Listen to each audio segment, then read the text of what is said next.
O som da chave raspando na fechadura parecia igual a tantas outras noites. Até que não era. A chuva batia no telhado da igreja como se houvesse pressa no céu. Gotas desenhavam caminhos nos vitrais, e o cheiro de cera quente e madeira molhada enchia o corredor. Manuel Rodrigo parou por um segundo, a mão ainda na chave, percebendo que algo naquele som o puxava para fora da rotina. A agulha do velho relógio do campanário marcava 22h13, quando ele decidiu descer ao porão para checar a caldeira. Ninguém imaginaria que uma simples inspeção mudaria o modo como ele olharia para a palavra tecnologia, nem a forma como passaria a ler as escrituras. Ao abrir a porta do porão, uma lâmpada pendurada balançou, e a luz revelou uma figura sentada sobre uma caixa baixa, as mãos apoiadas em algo que brilhava com calma.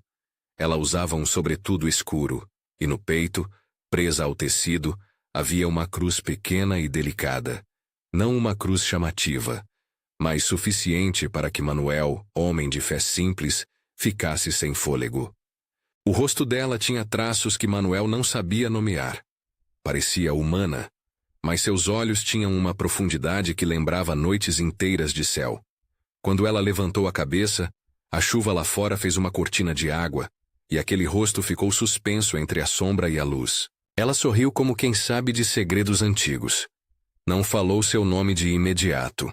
Ao lado, repousava um objeto que Manuel só conseguiu descrever mentalmente como uma caixa de memórias, retangular, composta por placas que pareciam vidro e metal, com sulcos que lembravam letras de uma escrita desconhecida. De dentro da caixa vinham imagens translúcidas, finas camadas de luz que dançavam sobre a parede de tijolos, como se alguém tivesse projetado um filme antigo, mas sem tela, apenas no ar úmido do porão. Havia um som sutil, como vento atravessando cordas, e vozes distantes misturadas a ruídos que pareciam máquinas e cânticos. Manuel trocou a chave de mão, o corpo inteiro tomado por uma mistura de temor e curiosidade. "O que é isso?" perguntou com a voz que sempre usava para chamar as crianças depois da missa. A visitante inclinou a cabeça e respondeu com uma palavra que Manuel só assimilaria tempo depois. Memória. Ela tocou a caixa com delicadeza. Arquivo. Corrigiu, como se aquela palavra estrangeira fizesse sentido apenas em línguas que Manuel nunca aprendera. Seus olhos voltaram para ele. Não exponha tudo, traga àqueles que buscam com fé e discernimento. Era uma ordem e um pedido. Manuel, zelador por profissão e guardião por vocação, sentiu o peso da responsabilidade cravar-se como pregos na palma da mão. A visitante falava com calma, mas havia urgência naquela simplicidade. Buscam com fé e discernimento. Ele entendia o que ela pedia, como quem entende um presságio. Havia algo potente ali, algo que podia tanto iluminar quanto confundir. Antes que pudesse responder, a caixa projetou uma imagem mais nítida. Rodas dentro de rodas, engrenagens que giravam não com óleo, mas com luz. Manuel, sem conseguir controlar a respiração, reconheceu, com um sobressalto, as mesmas imagens que, muitas vezes, vira apenas em sua imaginação quando lera as palavras de Ezequiel. "Rodas dentro de rodas", murmurou ele, e quase se surpreendeu por ouvir a própria voz repetir um eco bíblico. A visitante apenas assentiu. Isso não é apenas símbolo, é registro. Mas não é para ser usado como prova, é para ser discernido. Houve um momento em que o chão do porão pareceu afundar sob a espessura da história. Manuel viu cenas sobrepostas, caravanas iluminadas por colunas de luz, homens olhando para cima, enquanto uma estrela movia-se como se soubesse o caminho. Uma lembrança tênue do relato de Mateus sobre os magos e a estrela que guiou. Outras imagens traziam figuras que, de costas, lembravam uma corte celeste, e ainda outras apresentavam figuras que circulavam entre estruturas que pareciam estações, pontos de encontro, rotas. Alguém com formação técnica poderia chamá-las de redes ou sistemas. Um leitor das Escrituras pensaria em anjos e rotas sagradas. A linha entre essas leituras era tênue, e ali, No porão com cheiro de cera e chuva, Manuel compreendeu que precisava de vozes além da sua. Ele não tinha tempo, nem coragem, para uma decisão solitária. A visitante, que só mais tarde permitiu que Manuel chamasse de Gabriela, por uma coincidência que tocava mais o coração do que a razão, pediu que ele reunisse aqueles que guardam em espírito e mente. Disse isso como quem entrega uma missão ao emissário de uma igreja antiga. Não falou em palavras grandiosas. Falou em homens e mulheres de fé que pudessem discernir sem transformar tudo em espetáculo. No caminho de volta, Manuel segurou a caixa como quem carrega um relicário, com cuidado, reverência e medo. Havia uma pequena inscrição na lateral que ele não conseguiu decifrar, mas as dobras do metal tinham ruínas que lembravam circuitos. Ainda assim, era impossível tratá-la como mera tecnologia ou mera liturgia. Era um enigma no qual fé e razão se encontravam, e por isso perigoso para ambos se exposto sem cuidado. Ao subir os degraus do porão, Manuel fez o que sempre fazia depois dos encontros. Foi até o altar, ajoelhou-se sozinho, colocou a caixa aos pés da imagem de Cristo e murmurou uma oração. Senhor, dá-nos discernimento, protege-nos do que nos levaria à vaidade e guia-nos para o que serve ao próximo. Foi breve, uma súplica simples. A oração não prometeu solução. Pediu presença. Se você quer acompanhar esse relato com cuidado e sem pressa, inscreva-se para não perder as próximas partilhas. A manhã seguinte foi um borrão de luz e café. Manuel esperou Maria, sua filha, chegar para avaliar o que deveriam fazer. Ela era teóloga, professora de educação religiosa na cidade e, para Manuel, o ponto de equilíbrio entre a devoção prática e a leitura sábia. Maria conhecia o pai, direto, prático, com a fé moldada por pequenas ações. Mas ver o pai chegar cedo, os olhos ainda com resquícios da noite, e a caixa embrulhada com um pano velho, fez com que ela percebesse que aquilo ultrapassava a rotina. Eles se sentaram à mesa da cozinha, a caixa entre xícaras de café e pão. Maria tocou a superfície com respeito e notou que havia uma leve vibração, como se dentro algo estivesse acordado. Não é um objeto comum, disse ela, mais para si do que para o pai. Pode ser tecnologia, pode ser relicário, pode ser memória. Havia cautela na voz, mas também alegria, a delícia intelectual de um mistério que convoca a imaginação e a fé. O padre da paróquia chegou ainda na manhã, convidado por Manuel com a certa vergonha que se pede, quando se leva uma surpresa para um líder espiritual. Padre Joaquim era homem de hábitos simples, com mãos enrugadas e um olhar que parecia ter visto demasiado medo humano para se deixar abalar por estranhezas. Mesmo assim, quando a caixa projetou diante deles a imagem de uma carruagem de luz atravessando um deserto, o padre levou a mão ao coração. Ezequiel via rodas, murmurou, e a menção veio com um peso. Daniel fala de figuras vindas com o céu como nuvem. Há ecos aqui que não podemos simplesmente encarar como cinema. Maria anotava, o cientista amigo, que Manuel insistira em chamar, apesar da relutância do padre. Observava os detalhes técnicos com uma curiosidade contida. O cientista se chamava Henrique. Era um homem de roupas rotineiras, olhos atentos e a habilidade de transformar afagos em perguntas precisas. Ele não era ateu, dizia-se cético e crente em possibilidades bem delineadas.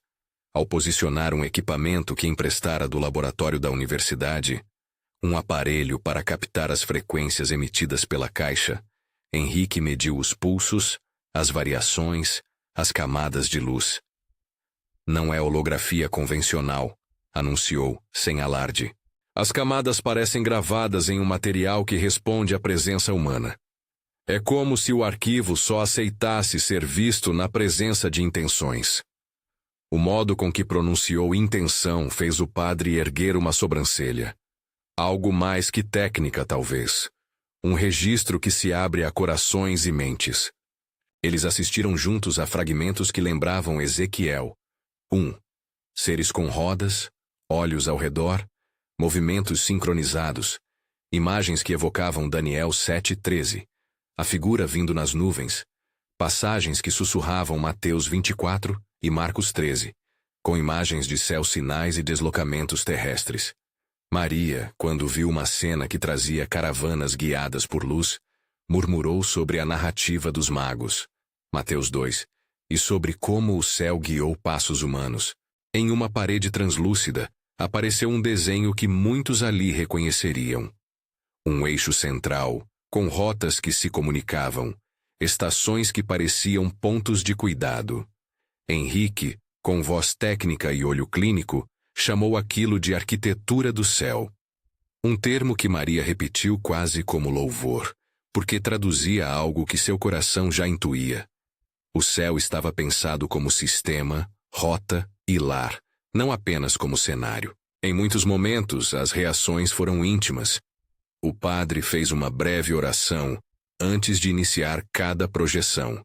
Não grandiloquente, mas firme. Senhor, dá-nos olhos para ver e coração para entender. Pedidos por discernimento, pela coragem de resistir à espetacularização do mistério. A oração era curta, era comunidade em formato mínimo. Quando a caixa projetou sons que pareciam cânticos em uma língua que nenhum dos presentes conhecia, as vozes do grupo se ergueram, algumas em latim, outras em murmúrio, buscando um fio de entendimento. Era um momento de liturgia improvisada onde fé e ciência murmuravam juntas. A visitante Gabriela reapareceu 2 noites depois, desta vez fora do porão. Manuel a encontrou conversando à margem do campo que ficava atrás da igreja, enquanto a cidade dormia.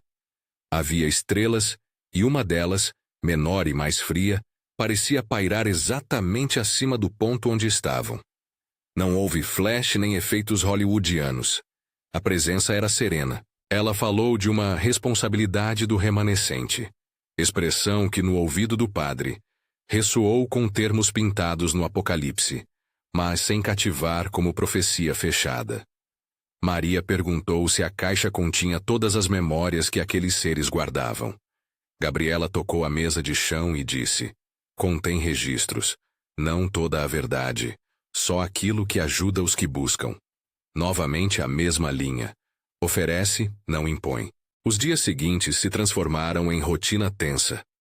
O pequeno círculo de confiança se consolidou nos mapas da mesa da cozinha. Manuel, Maria, Padre Joaquim, Henrique e, eventualmente, a diretora do grupo de oração local, Ana, mulher de voz firme e olhar que não se deixava levar pela fantasia. Formaram regras simples: não divulgar, avaliar com prudência, não tratar aquilo como espetáculo. Cada reunião começava com leitura breve da escritura, depois partiam para a avaliação das imagens. Ficou acordado que todas as interpretações seriam tratadas como hipóteses. Ali estava o nó principal, a tentação de transformar aquele artefato em prova inabalável ou em manchete. Ambos os caminhos eram perigosos. Enquanto isso, o argumento de que aquilo era simplesmente tecnologia do futuro chegou pela janela como possibilidade e provocação. Henrique apontava para a complexidade do arquivo. Camadas criptografadas de luz, reações sinestésicas que respondiam à presença humana, informações codificadas em padrões que lembravam circuitos orgânicos. Maria, no entanto, lembrava que a experiência religiosa também opera em códigos. Alguns sinais exigem intérpretes. O padre lembrava que a escritura, em muitos momentos, descreve visões com linguagem que hoje pode ressoar como tecnológica. Ezequiel descreve rodas e seres multifacetados. Daniel vê imagens que se movem como cortejos. Apocalipse fala de sequências e ordens. Isso não provava que as escrituras falavam de tecnologia, dizia o padre, mas permitia uma leitura que enriquece o imaginário da fé. Numa dessas sessões, a caixa projetou algo que ninguém ali esperava. Uma sequência de rostos, não inteiramente humanos, não inteiramente estranhos. Havia ternura nas expressões, gestos de cuidado. Em seguida, imagens de cura simples, como mão pousando sobre feridas, e elas cicatrizando num ritmo que não prometia milagres garantidos, mas mostrava uma forma de auxílio. Manuel sentiu um nó na garganta. Não era o tipo de milagres espetaculares que vendem jornais. Eram cenas de zelo, de conserto de coisas quebradas. Maria comentou baixinho. Isso lembra histórias do ministério de Jesus. Roupa sendo lavada, dor sendo tocada. O cientista reprovou com a cabeça. Não podemos tirar conclusões clínicas daqui. O padre, porém, fez um sinal que misturava cautela e esperança. Há algo que nos chama ao cuidado, não à curiosidade voraz. Com o passar de semanas, as reações externas começaram a surgir. Houve primeiro perguntas anônimas deixadas na caixa de sugestões da paróquia. O que houve naquela noite? Depois, uma reportagem pequena de jornal local, com manchete prudente, que mencionou luzes vistas sobre o campo, sem atribuir causas. E então, pequenos sinais de vigilância mais diretos. Um carro parado na rua oposta ao portão da igreja por horas, faróis apagados, imagens laterais que sugeriam ser observados. Manuel não viu agentes explícitos, nem ouviu nomes, mas a sensação de olhos sobre a comunidade foi suficiente para que o padre sugerisse cautela redobrada. Não devemos alimentar receios desnecessários, mas também não podemos nos expor de forma imprudente, disse ele em conversa com o círculo. Certa madrugada, enquanto Maria conferia as projeções mais antigas, Henrique detectou um padrão que o deixou pálido.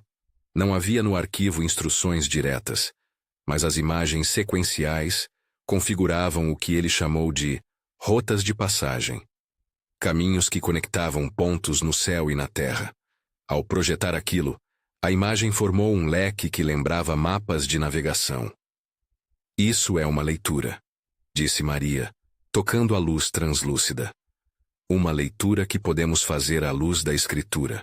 Ela citou João 10,16, sobre o pastor que tem outras ovelhas e a necessidade de cuidado e integração. Se há um sistema, há também um chamado para cuidar uns dos outros, não para monopolizar verdades. Na manhã em que decidiram abrir o porão apenas para o círculo e manter a caixa sob vigilância, uma carta anônima apareceu pousada sobre a caixa. Não havia endereço. Apenas um aviso. Cuidado com quem se aproxima. A letra era firme. Não havia agressão direta, mas a sombra da intimidação pairou como uma nuvem. Manuel, que havia passado a ter noites breves e corridas, sentiu o estômago apertar. A carta era uma confirmação de que o mundo externo já olhava para aquilo que guardavam, e não necessariamente com corações de oração. As discussões dentro do grupo intensificaram-se. Ana, que dirigia o grupo de oração, propôs que, além do estudo, a resposta prática deveria ser serviço. Distribuir alimentos, visitar os doentes, oferecer consolo. Se estamos diante de algo que toca corações, nossa resposta não pode ser espetacularidade, mas caridade, disse ela. Era um lembrete pastoral que trazia à tona o que sempre fora o cerne do testemunho cristão. Não o desvelo sobre sinais, mas o cuidado com o próximo. Padre Joaquim apoiou. Enquanto buscamos entender, servimos. E foi assim que, entre projeções e debates, entre lampejos de luz e orações curtas, eles começaram a agir com mãos que não buscavam glória. Em um desses encontros, a caixa projetou uma cena que gelou a espinha do grupo. Uma assembleia de luzes sobre um campo aberto, pessoas reunidas em círculo observando algo no centro.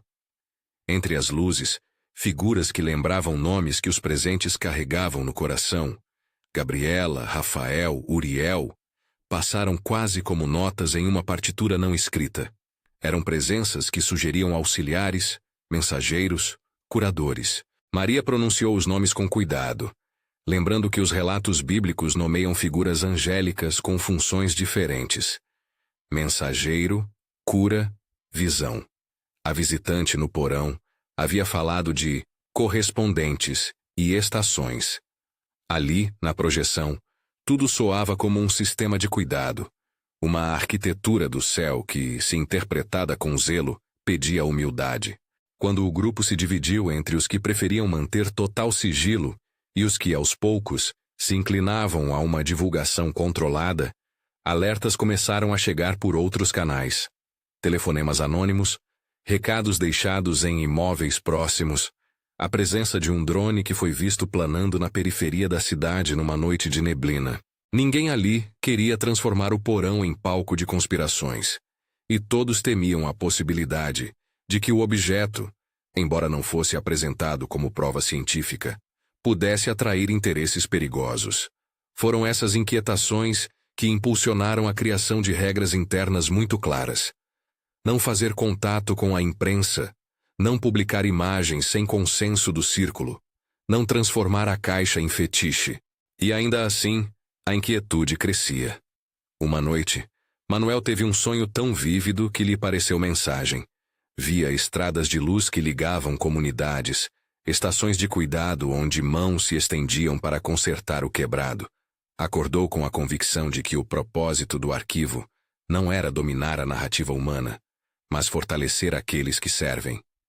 No cair da manhã, sentou-se com Maria e com o padre e resumiu o que sentia. Não há aqui um manual para o fim do mundo, disse com voz firme. Há um chamado para cuidado. Não sabemos ainda o que é completamente, mas sabemos o que faremos: vigiar, orar, servir. A partir daquela determinação, o grupo intensificou os estudos. Leram Ezequiel 1 e Daniel 7:13 lado a lado, não para provar que as visões antigas eram máquinas do futuro, mas para perceber como a linguagem profética podia dialogar com imagens que hoje parecem tecnológicas. Maria sublinhou que a escritura não precisa ser substituída por qualquer arquivo contemporâneo. Antes, o arquivo poderia iluminar leituras que enriquecessem a prática cristã. Henrique, com suas restrições metodológicas, propôs um padrão de documentação que ao mesmo tempo protegia a caixa e permitia a análise contínua. Entradas, testemunhos, contexto, ninguém salvo da humildade. Mas a história não se desenrolaria apenas em mesas de cozinha e porões. Em uma noite em que decidiram testar uma projeção mais extensa, para mapear rotas que a caixa sugeria, as luzes sobre o campo começaram a se mover de um modo que as palavras mal alcançavam. Não era o tipo de espetáculo dos filmes. Havia uma lógica, um ritmo, pontos de luz que se alinhavam e depois se separavam, como se alguém estivesse escrevendo no ar. Henrique virou-se para os demais com os olhos brilhando de ciência e temor. Isso tem comportamento intencional, não é aleatório. Padre Joaquim, em silêncio, tocou a caixa e fez a oração curta de costume. Senhor, que nossos passos sejam guiados pela sua sabedoria. Era um pedido para que a curiosidade humana não se tornasse cegueira. Quando a projeção terminou, uma nova imagem pairou, quase como carimbada na retina dos presentes. Um mapa de rotas, com pontos que coincidiram com nomes de aldeias e cidades pequenas, lugares onde a igreja tinha presença. Maria apontou para um traço que passava perto da aldeia de povoado, onde sua mãe nascera. Não é geografia exata como em mapas modernos, explicou, mas é conexão. É um desenho de cuidado que atravessa comunidades. Ali, para todos, ficou claro que a caixa não era um manual de dominação tecnológica, mas parecia, de alguma forma, provocar um reordenamento daquilo que chamamos de presença. Cuidado organizado em rotas. E então, numa madrugada fria, quando a cidade ainda dormia, e o pastor tinha deixado uma vela acesa na sacristia, o grupo recebeu um telefonema. Uma voz anônima sugeriu que parassem as projeções e guardassem a caixa em segurança. Não havia ameaça explícita, apenas uma advertência com tom grave. Há interesses que não querem que isso se torne público. A mensagem deixou um rastro mais profundo que qualquer carro parado na rua. Era a confirmação de que estavam, de fato, no centro de algo que atraía olhares diversos. Manuel deixou a igreja naquela noite com o coração apertado. Ao passar pelo portão, olhou para o céu e viu, a certa distância, uma formação de luzes que se movia em silêncio. Não havia rodopios, nem sons metálicos, Havia a sensação de um olhar, como se o próprio espaço respirasse mais denso. Ele lembrou das palavras da visitante. Procure os que buscam. Lembrou também da advertência. Não exponha tudo. Entre esses dois polos, Manuel sentiu nascer uma responsabilidade que o ultrapassava. Não era apenas sobre um artefato. Era sobre como uma comunidade de fé responderia quando confrontada com o que excede as categorias usuais. A parte inicial da história, o encontro, as primeiras projeções, a formação do círculo, os primeiros sinais de vigilância, havia se consolidado. Mas ainda havia perguntas que pulsavam com força. Quem eram exatamente essas presenças que se apresentaram como mensageiras? Como interpretar a arquitetura do céu sem torná-la um espetáculo? E, acima de tudo, como responder aos clamores de um mundo que observa com olhos curiosos e, por vezes, ávidos? A resposta não vinha em uma única palavra.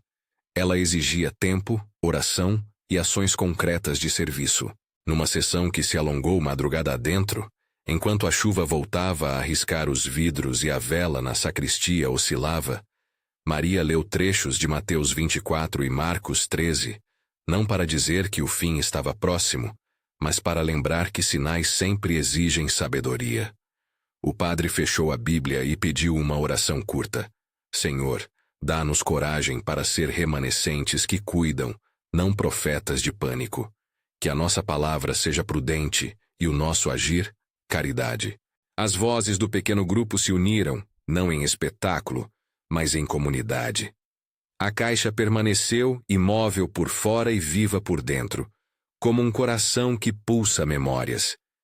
Foi nesse clima de vigília e cuidado que, de repente, o aparelho projetou uma cena nova, diferente de todas as anteriores. Uma reunião noturna em campo aberto, não distante da igreja, com várias pessoas reunidas sob uma cúpula de luz que os protegia. No centro, uma figura acenou, não em ameaça, mas com gesto de convocação. As imagens tinham a nitidez de anúncio e a suavidade de convite.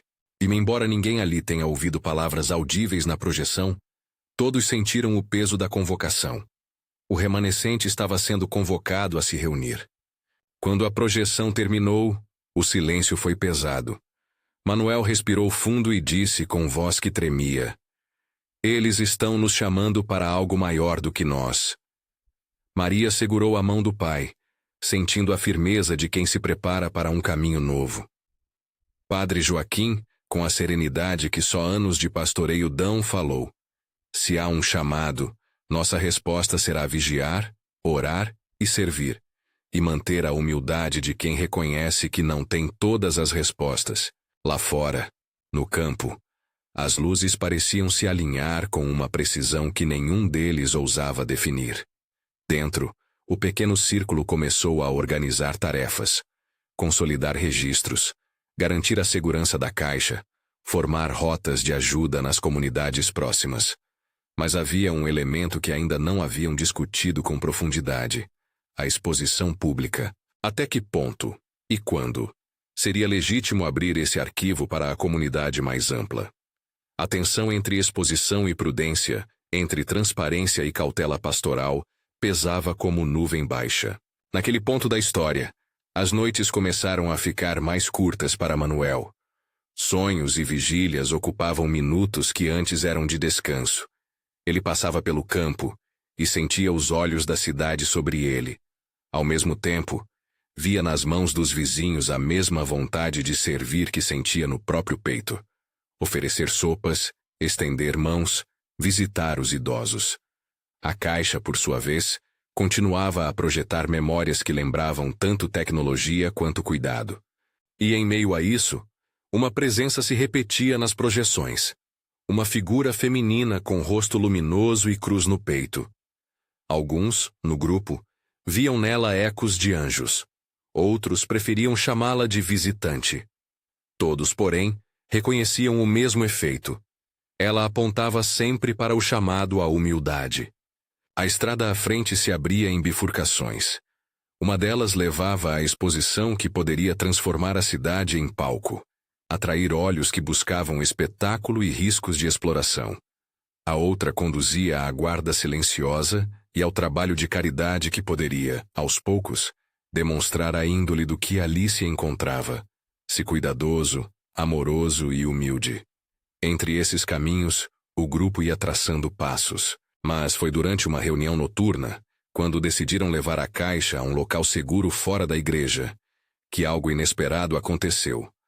Luzes no céu alinharam-se como nunca antes, formando um percurso que, por um breve momento, parecia apontar para uma aldeia distante. Manuel olhou para as imagens e, de novo, para o lado de fora, onde a chuva começava a cair com intensidade. Ali, no entrelaçar de imagem e céu, o sentimento foi uníssono.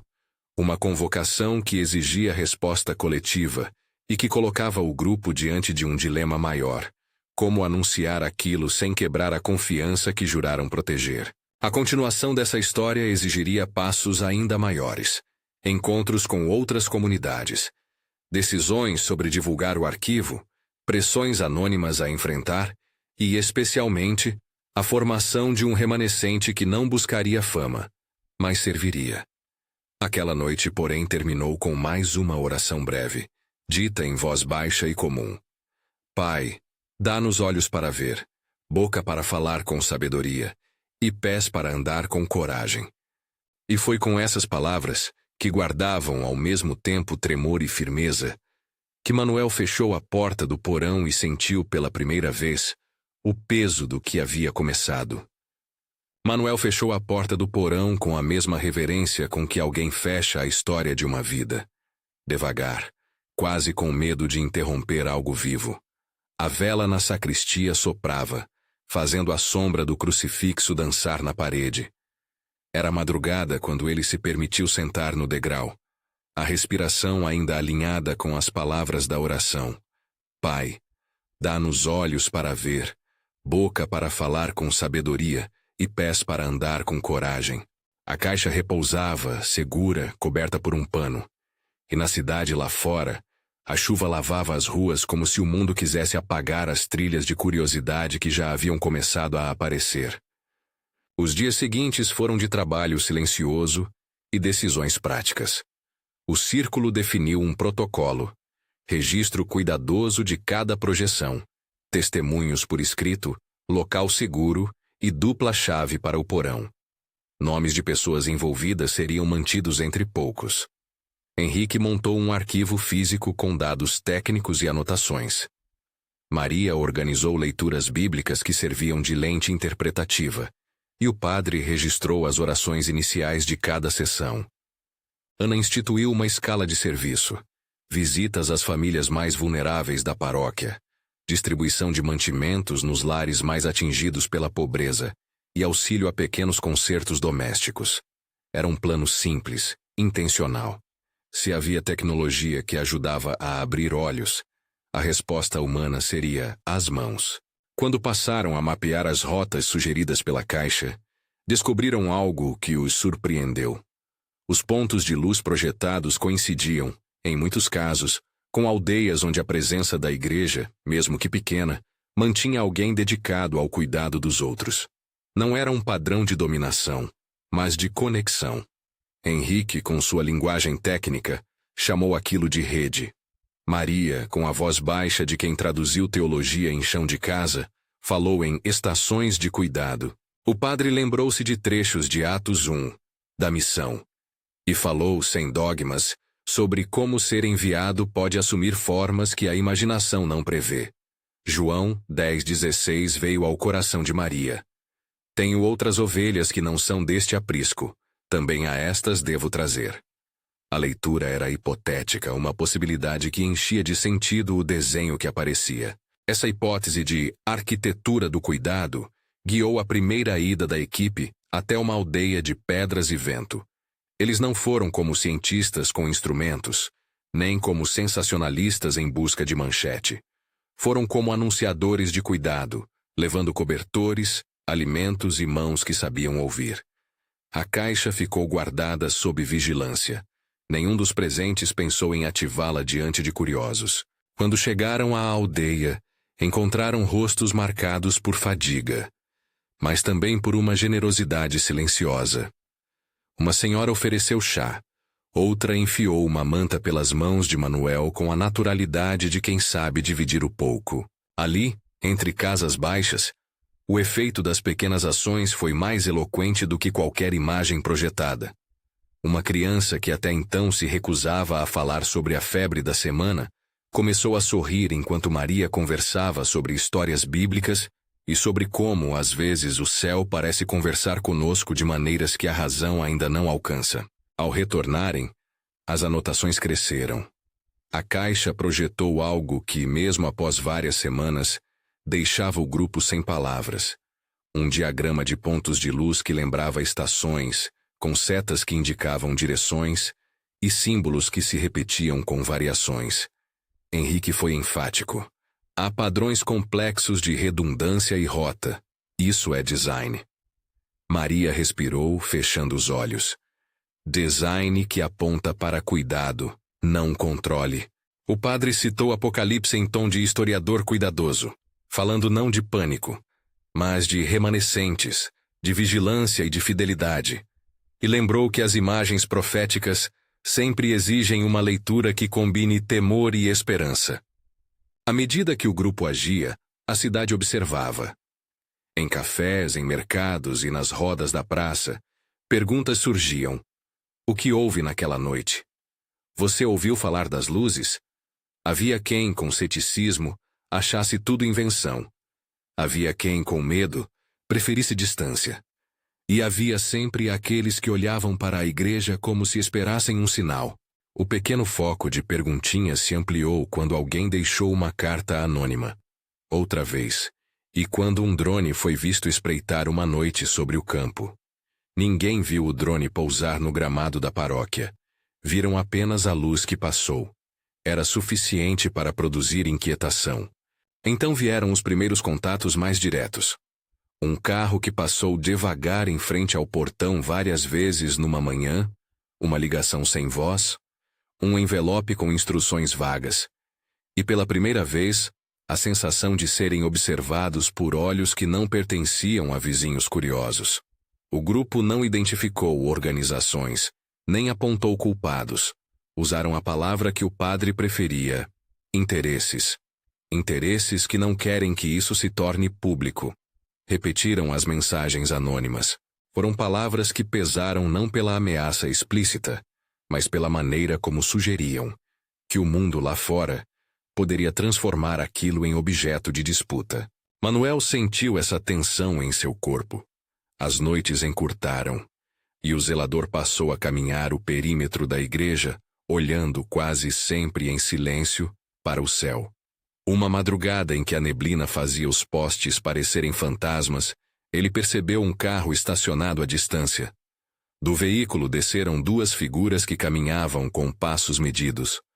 Não havia insígnias, e seus rostos, mesmo vistos de longe, pareciam tautos, como se tivessem ensaiado a indiferença.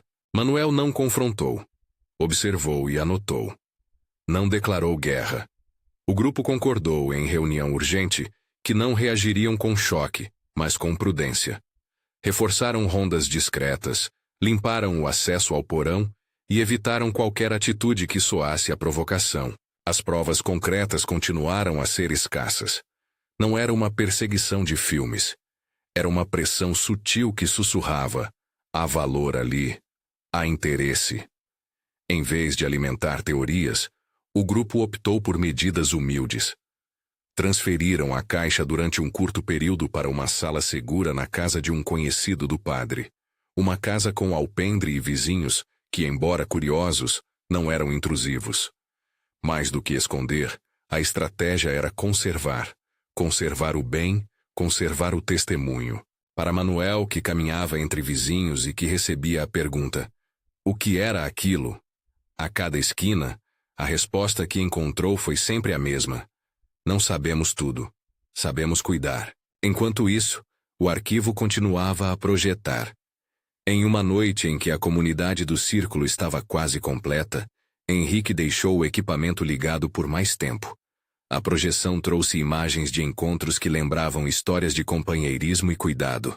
Mãos que limpavam feridas, Pessoas que se reuniam em torno de mesas longas, pequenos pontos luminosos que serviam de farol em noites escuras. Em seguida, a caixa mostrou uma cena que foi, para muitos, a mais difícil de interpretar. Uma assembleia de pessoas sob uma cúpula de luz, mas não apenas como observadores. Ali, entre os presentes, havia quem agisse, distribuísse, curasse. Ao ver a cena, Ana respirou alto. Não é espetáculo, é serviço. Houve consenso entre eles. A caixa não convidava à curiosidade vazia, convidava ao cuidado prático. E assim, com passos contidos, o grupo passou a agir. Levaram médicos voluntários a uma comunidade remota, ajudaram a consertar o telhado de um lar de idosos, distribuíram sementes para uma horta comunitária. Em cada gesto, a teoria da arquitetura do céu parecia ajustar-se a um mandamento prático, onde há sinais, há chamados para a ação. Em poucas semanas, pequenas histórias começaram a circular. Um velho que recuperou parcialmente a mobilidade após fisioterapia oferecida por um voluntário. Uma criança que voltou à escola. Vizinhos que antes não se falavam partilhando um almoço. Nada que parecesse milagre publicitário. Coisas do dia a dia, remendos, escutas, presença. E foi justamente essa normalidade que, de modo contraintuitivo, começou a mudar corações. O que o grupo não podia controlar era a pressa do mundo.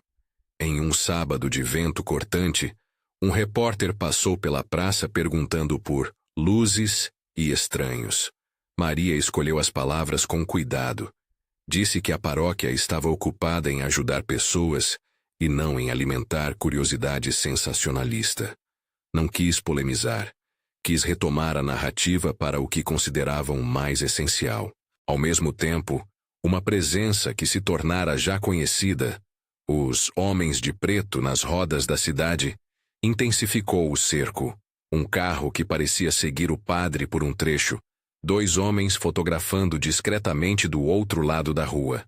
Mais uma vez, o grupo registrou, mas não acusou. A tensão aumentava, porém, não em tom de paranoia, mas de responsabilidade. Foi em meio a essa tensão que Gabriela apareceu de novo. Não no porão, nem ao abrigo das estrelas da cidade, mas numa clareira longe, onde a vila terminava e a terra se abria em campos. Eles haviam marcado entre si apenas para ouvir, não para buscar espetáculo. Era uma noite sem lua, e as pessoas chegavam carregando mantimentos para uma distribuição que fariam no dia seguinte. Manuel foi acompanhado por mãos conhecidas, Maria, o padre, Henrique e Ana. Chegaram discretos. Não foram amando de curiosidade, mas de obediência ao chamado de servir. Quando Gabriela surgiu, não houve efeitos grandiosos. Apareceu sentada em um tronco, com o sobretudo que nas primeiras noites parecia tão estrangeiro. Havia uma cruz discreta no peito como antes. Ao seu lado, 2 outras presenças, mais tênues na aparência, faziam parte do encontro. Um homem de olhos suaves que o grupo, tempos depois, chamaria de Rafael, mais por identidade de função do que por certeza de nomenclatura, e uma figura com olhar que indicava visão e clareza, a quem passaram a referir como Uriel. Não se proclamavam anjos, apresentavam-se como correspondentes, mensageiros que traziam registros, e mais uma vez, a linguagem foi de oferta e não de imposição. Gabriela falou primeiro, sem se apresentar como divindade, mas com a autoridade calma de quem conhece caminhos. Há sistemas que guardam, disse ela em português surpreendentemente claro. Rota, estação, cuidado. Não é tecnologia contra a fé. É um entrelaçar onde o humano é chamado a agir. Manuel sentiu o chão firme debaixo dos pés. Ela explicou, com imagens e gestos, que o que chamavam de tecnologia do futuro não era necessariamente algo que substituía o humano, mas que podia funcionar como registro e como auxílio. Guardamos memórias que podem despertar corações, disse. Mas o que a humanidade precisa é de mãos. Essa ênfase no cuidado prático soou, para todos, como confirmação do que haviam feito.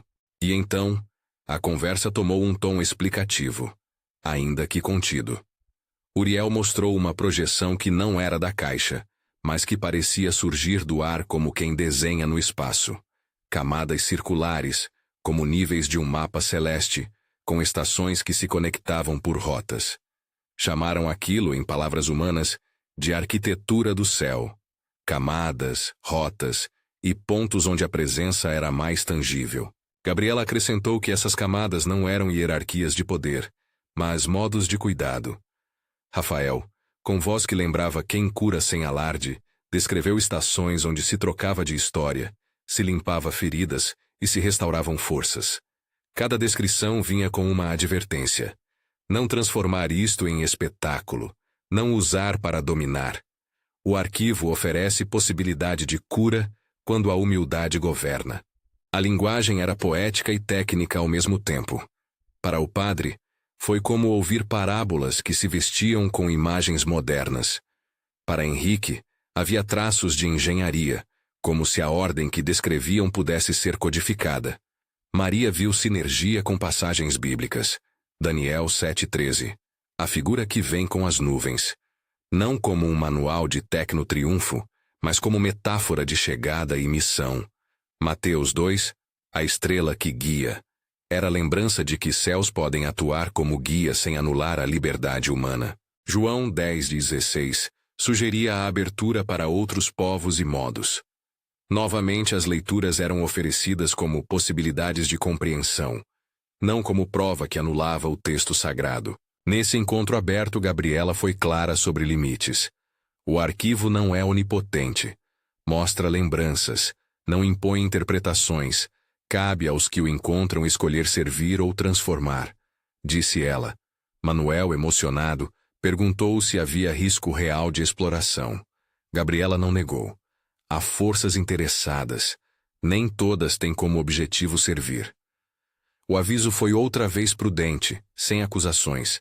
Anotações que o grupo fez como lembrete de vigilância.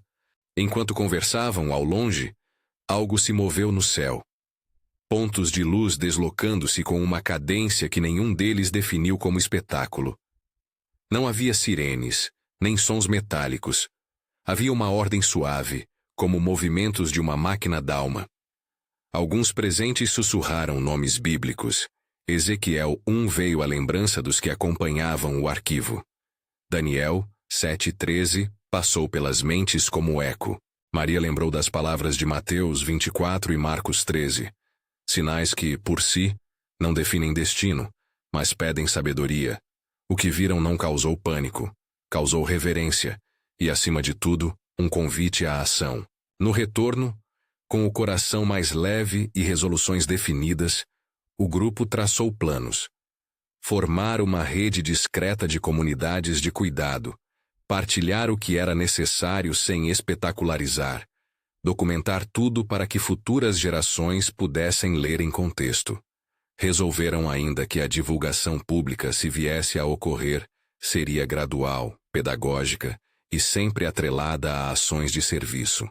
Havia um consenso moral, não deixar que a curiosidade destruísse o que estava ali para fortalecer. E estabeleceram um princípio comunitário. A verdade vem acompanhada de amor e responsabilidade.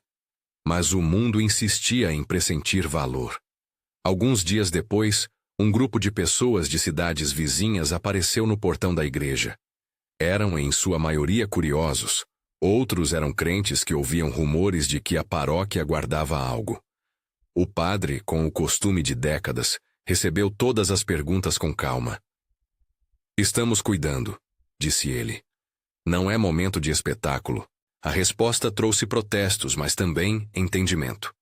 Uma mulher de cabelos brancos agradeceu a lembrança dos mantimentos e com voz firme disse ao grupo: "O que importa é que vocês cuidam dos que têm fome." Foi um lembrete que deslocou a atenção para onde deveria estar. O centro do cuidado humano. Então, numa madrugada em que a névoa era espessa e a cidade parecia suspensa, algo aconteceu que ninguém poderia planejar. A caixa projetou uma cena, não uma imagem isolada, mas uma convocação. Havia muitos pontos de luz reunidos em círculo, e no centro uma figura que mais parecia convite do que exibição. A imagem durou o suficiente para criar uma resposta coletiva. Os membros do círculo, e dezenas de pessoas que por esses dias haviam se aproximado à distância, sentiram um chamado em comum. Não era uma ordem imperativa da caixa. Era como se o próprio ar pedisse que algo fosse feito. O grupo decidiu atender. Organizaram-se com humildade. Em vez de uma grande divulgação, avisaram discretamente líderes de povoados próximos, um conselheiro de vila, um catequista, uma professora. Puseram mantimentos em cestos, levaram cobertores e combinaram que a reunião seria sobre cuidado e partilha, não sobre exibir imagens. Quando a noite caiu e as pessoas se reuniram no campo, as lanternas e as fogueiras projetaram rostos tensos, mas expectantes. Manuel estava lá, com a caixa guardada numa tenda discreta. Maria quebrou um pedaço de pão e ofereceu às mãos que chegavam. O padre fez uma oração curta, pedindo por sabedoria e humildade. E então, sem alarde, as luzes no céu começaram a se alinhar de forma que muitos descreveriam depois como um manto que cobria, não para sufocar, mas para proteger. Não foi um show. Foi uma experiência que misturou silêncio e ação. Pessoas começaram a falar umas com as outras, a contar dores e aliviar medos. Mãos que poucos haviam visto estenderam-se para consertar, para dar remédio, para aquecer. Em algum momento, a tenda onde a caixa permanecia registrou uma projeção suave, quase como um pano de fundo. Imagens de estações ocupadas por trabalhadores, por curadores, por mãos que enrolavam curativos. Alguém chorou. Uma criança riu. Era um tipo de comunhão que se assemelhava a uma liturgia simples. Partilha, serviço e escuta. O que aconteceu no campo não tentou converter céticos nem inflamar crentes. Tentou lembrar a todos que, diante do mistério, a melhor resposta humana é servir. Depois dessa noite, a cidade mudaria de modo sutil. Não houve manchetes que mudassem a história de um dia para o outro. O que houve foram relatos. Pessoas de vilarejos vizinhos passaram a pedir ajuda para pequenas coisas. O grupo de Manuel passou a ser chamado não por curiosidade, mas por competência em ajudar. A caixa continuou a projetar, mas de modo reservado, sempre para o círculo e para aqueles cujos corações demonstravam intenção de serviço. Mailings e discussões acadêmicas foram mantidos à distância. O que importava era a prática. Houve, claro, episódios de pressão. Um domingo, ao término da missa, um pequeno grupo que clamava por mais divulgação tentou forçar a entrada do porão, alegando direito à verdade. O padre, com voz firme, lembrou do pacto do círculo. Nossa responsabilidade é com a caridade, não com o sensacionalismo. A tensão foi dissolvida com paciência.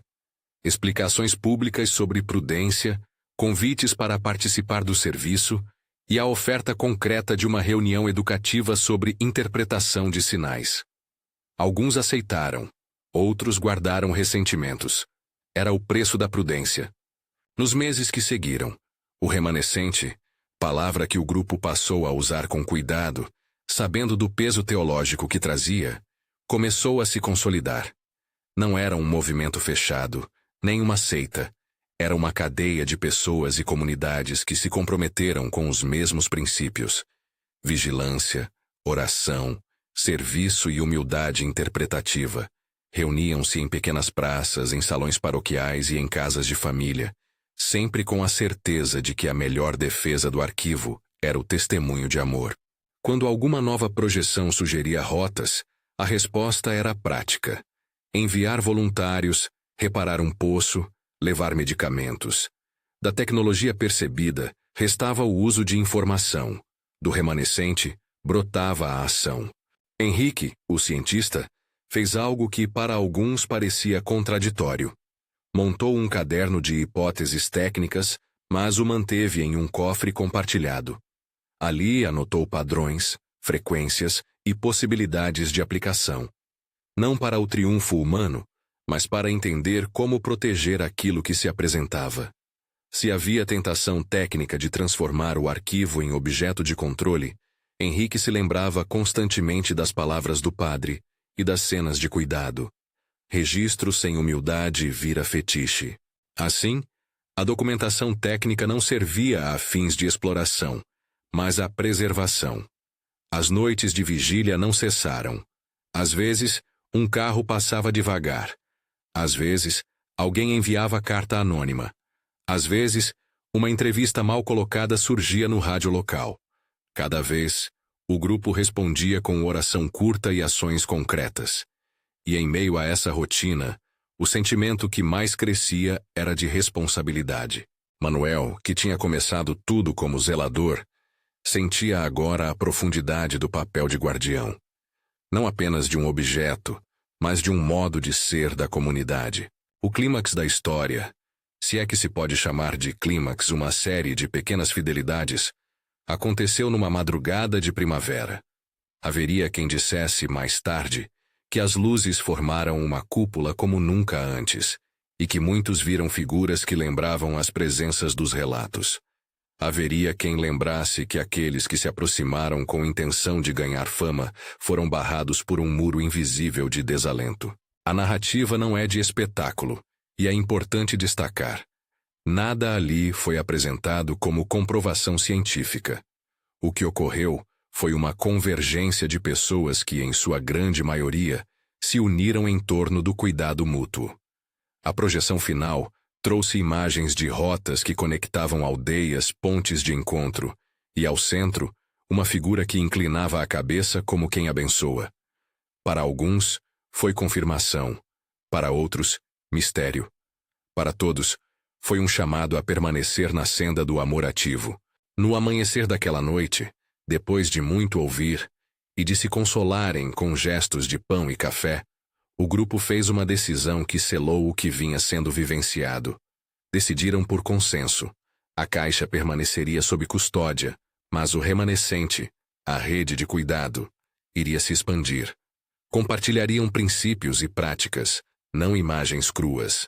Buscaram parcerias com profissionais da saúde, professores e lideranças comunitárias. Criaram rotas de ajuda e um pequeno manual de boas práticas para lidar com relatos e sinais. Documentar, não espetacularizar, ouvir, não adivinhar, servir, não dominar. A decisão foi tomada com humildade e temor, como quem aceita uma missão sem glamour. Antes de cada passagem pública, rezavam. O padre conduzia breves orações comunitárias, simples e firmes. Senhor, dá-nos coragem para ser remanescentes que cuidam, que nossa palavra seja prudente e nosso agir, caridade. Maria, que escrevia trechos de reflexão, anotava passagens bíblicas como âncoras de interpretação, lembrando sempre que as escrituras são critério final de fé. E quando, de vez em quando, as imagens projetavam algo que ecoava Daniel 7:13 ou Ezequiel 1, o grupo não caiu na tentação de transformar essas semelhanças em prova terminante. Foram leituras enriquecedoras, nada além disso. A mensagem era clara. Qualquer leitura precisa ser temperada pela escritura e pela prática do amor. No centro dessa história ficou a figura humana de Manuel.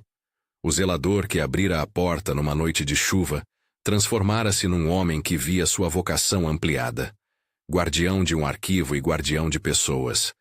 Ele não se via como herói. Sentia-se muitas vezes insuficiente. Mas caminhava. E a caminhada era simples. Sinais, oração, curiosidade, acolhimento, perigo, prudência, tentação, recordar a cruz. Em muitos momentos repetia para si as palavras que havia sussurrado no altar. Senhor, dá-nos discernimento. Não pedia sinais, pedia graça para usar o que lhes fora dado. Quando o movimento começou a ganhar forma, surgiram encontros com outras comunidades que também relatavam experiências singulares, não todas idênticas, nem todas conectadas diretamente com a caixa, mas próximas no sentido de que provocavam as mesmas perguntas. Como agir diante do inesperado? Como proteger os fracos? Como evitar o espetáculo? Manuel e seu círculo escolheram responder com humildade compartilhada. Formaram um pequeno manual de orientação, ofereceram-se para visitas e, sobretudo, transmitiram uma atitude. Essa atitude dizia o essencial. Diante do mistério, a melhor resposta humana é o serviço. O tempo mudou a cidade de uma forma sutil. Havia menos curiosidade voraz nas rodas de conversa e mais vontade de ajudar entre vizinhos. A caixa seguia guardada, às vezes silenciosa por dias, às vezes projetando memórias que ampliavam o horizonte de interpretação do grupo. A visita de Gabriela e seus acompanhantes tornou-se, para muitos, um lembrete de que nem toda tecnologia é ameaça, que, por vezes, aquilo que chamamos de tecnologia do futuro pode ser também um instrumento de memória e convívio. Mas o que definia a experiência não era o aparelho, e sim o modo como as pessoas escolheram responder. Num culto simples de domingo, onde a chuva lavava as ruas e o coro cantava com vozes de costume, o padre leu trechos de Mateus 24 e Marcos 13.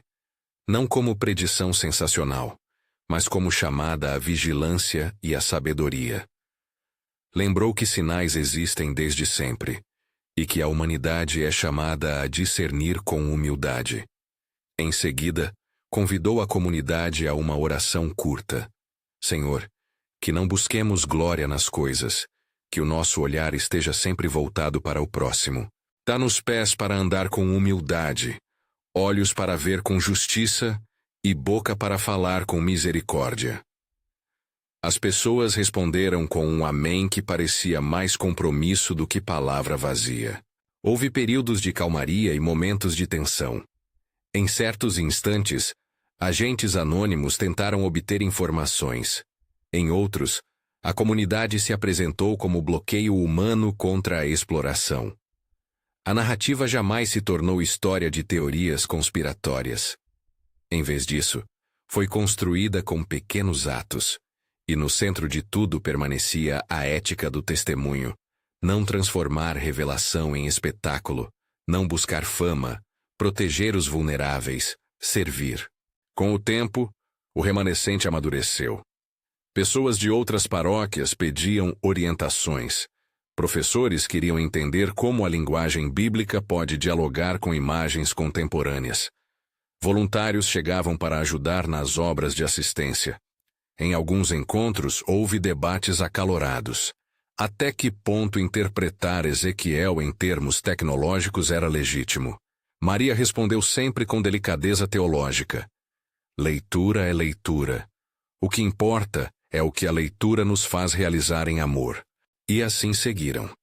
Se alguém perguntasse a Manuel se aquilo o havia assustado, ele admitia que sim, no início. O título do que se espalhava entre as pessoas, o sensacionalismo que rondava o rumor, a própria aparência do objeto, tudo causava assombro. Mas aquilo que ficou mais forte foi o chamado à coragem. Coragem de vigiar, coragem de cuidar, coragem de manter a humildade.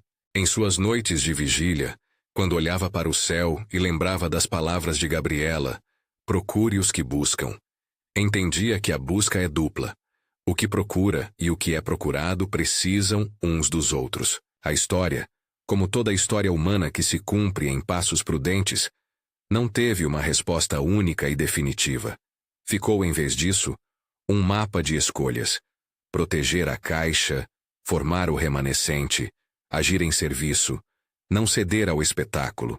Ficaram também perguntas abertas, mantidas assim por respeito à fé e à razão. E ficou, sobretudo, o testemunho de que, diante de qualquer revelação que mistura o que chamamos de tecnologia e o que chamamos de sagrado, a primeira ação que cabe é cuidar do próximo. Na última reunião formal do círculo, antes de decidir abrir uma porta controlada de diálogo com líderes de outras regiões, os presentes se reuniram no adro da igreja. A caixa estava ali, sobre uma mesa, coberta por pano. O padre fez uma oração, curta, direta, comunitária.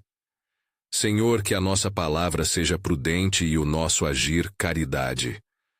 Dá-nos coragem para caminhar com humildade e discernimento. Manuel segurou a mão da filha.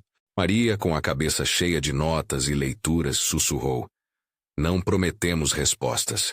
Prometemos serviço. Henrique fez um gesto com a cabeça e Ana olhou para o céu. Quando a reunião terminou, Manuel permaneceu mais um pouco. Olhou a caixa e pensou em quão frágil é qualquer tentativa humana de entender o que supera nossos esquemas. Lembrou-se de Ezequiel e das suas rodas dentro de rodas. Pensou em Daniel 7:13 e na figura que vem nas nuvens. Lembrou os magos guiados por uma estrela em Mateus 2. Ouviu ainda o apelo de João 10:16 para cuidar das outras ovelhas. Percebeu que o que estava diante dele era uma vantagem para a humildade, se tratado com responsabilidade, e um perigo para a curiosidade humana, se transformado em espetáculo. Então, num gesto simples, ele aproximou-se do altar e sozinho fez uma oração. Senhor, nós te pedimos discernimento. Dá-nos olhos para ver aquilo que precisa ser visto, coragem para falar com convivência e pés para servir aos mais frágeis. Que não nos deixemos seduzir pela fama, mas que saibamos ser remanescentes que cuidam. Senhor, ensina-nos a amar mais do que entender. Em teu nome, amém. Foi breve. Foi humano. Foi o encerramento de uma etapa e o início de outra. A caixa continuou a pulsar seus registros. A cidade seguiu com sua vida. E o remanescente cresceu lentamente, com passos de quem sabe que a missão é longa. A tecnologia percebida, as projeções, as rotas, as memórias, não substituiu o lugar do povo. Antes convidou-o a fortalecer-se. E esse talvez seja o maior ensinamento, que diante do que nos assusta, a melhor resposta é a do cuidado. Se esta história tocou você, pense, ore e converse com alguém de confiança. Inscreva-se para acompanhar as próximas partilhas, não para buscar espetáculo, mas para caminhar juntos em vigilância, oração e serviço.